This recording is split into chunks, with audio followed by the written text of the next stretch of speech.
কিরে ভাইপো, বলি কেমন আছিস? লেখাপড়া করছিস তো ঠিকঠাক? আর বললো না কাকা, লেখাপড়া ছাড়ি দিনছি। কেন রে, লেখাপড়া ছাড়লি কেন? আর বললো না, প্রথমে প্রাইমারি, তারপর আপার প্রাইমারি, তারপর মারামারি করে প্রায় মাধ্যমিকটা মারেই দিয়েছিলাম, কিন্তু পরীক্ষা দিবার আগেই পড়াটা ছাড়িয়ে দিলাম। কেন ছাড়লি কেন? কেন মানে মাস্টারদের কথাবার্তা শুনে আমি কনফিউজ হয়ে গেলাম।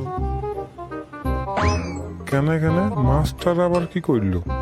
কি করলো মানে, এক একটা মাস্টার একই জিনিসেরই অন্য অন্য নাম বলছে।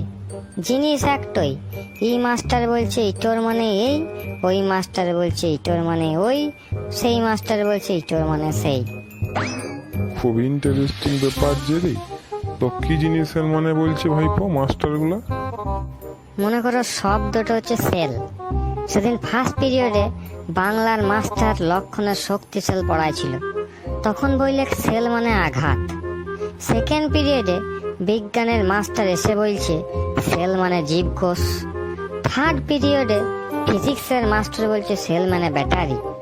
ফোর্থ পিরিয়ডে ইতিহাসের মাস্টার বলছে স্বাধীনতা সংগ্রামীদের আন্দামান জেলে সেলের ভিতর রাখা হইতো। তখন আমি ভাবলাম, সেল মানে যদি জীবকোষ হয়, তাহলে উটোর ভিতরে মানুষকে ঢুকাবে কি করে? আর পদার্থ মাস্টারের কথায় যদি সেল মানে যদি ব্যাটারি হয়, তাহলে ওয়ার ভিতরেই বা আসামিটা কি করে ঢুকবে?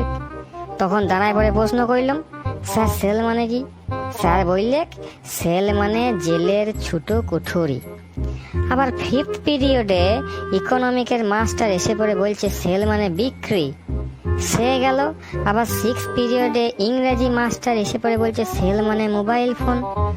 তখন আমি ঠিক করলাম এই স্কুলে আর পড়া যাবে নাই। এই স্কুলের এক এক মাস্টার এক এক রকম বলছে, আমার ঘটে যা বিদ্যা আছে এই স্কুলে পড়লে সেটাও চলে যাবে। সেই জন্য কাকা ঠিক করলাম যে স্কুলে আর পড়বো নাই, ওই জন্য পড়াশোনা ছাড়িয়ে দিলাম।